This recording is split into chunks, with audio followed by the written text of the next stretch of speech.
હવે એમાં હું છે ને એકચ્યુઅલી બિલ્ડર નથી, મારું નામ ટીડી પટેલ છે અને સમાજ સેવા કેન્દ્ર સંસ્થા મોરબી, રાજકોટ ને ગાંધીનગર 3 જગ્યાએ મારી બ્રાન્ચ છે.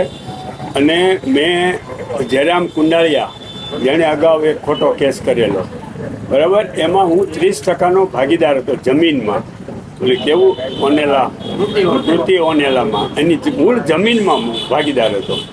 અને એમાં એ વખતે એ બિનખેતી કર્યા પછી એને બાંધકામ મંજૂરી લેવાની હોય એટલે 40% જમીન અમારી કપાત થાય 16,000 વારમાંથી.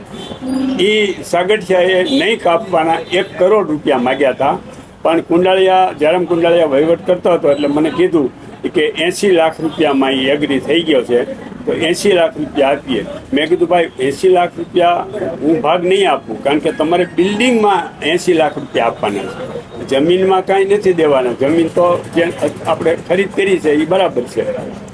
તો એવી રીતે સાગઠિયાએ, અને પછી હું એકાદી વાર એની પાસે ગયેલો તો ઓલો ફાઇલનો ટેબલ ઉપર ફાઇલ પડી તેનો નીચે ઘા કર્યો સાગઠિયાએ.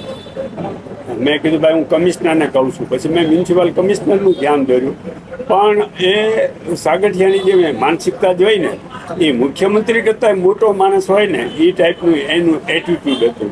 સાગઠિયાને તો છે ને રાજકીય ઓથ હોય તો જ એને આટલા વર્ષો સુધી આટલું બધું કરોડો રૂપિયાનું, આ લોકો એમ કહે કે 10.5 કરપ્શન, 10.5 કરોડ. અરે ભાઈ એની પાસે 500,000 કરોડ રૂપિયાથી ઓછા ન હોય, એટલું બધું એને કરપ્શન કરેલું છે. હવે તમે કેટલા રૂપિયા આપ્યા હતા? અમે તો મેં પોતે નથી આપ્યા, પણ જયરામ કુંડાળિયાએ એને એવું કીધું મને કે આપણે ભાગમાં તમારે દેવાના ભાગ 80 લાખ રૂપિયા આપણે એને પેમેન્ટ કર્યું, કારણ કે વહીવટ એ કરતો હતો.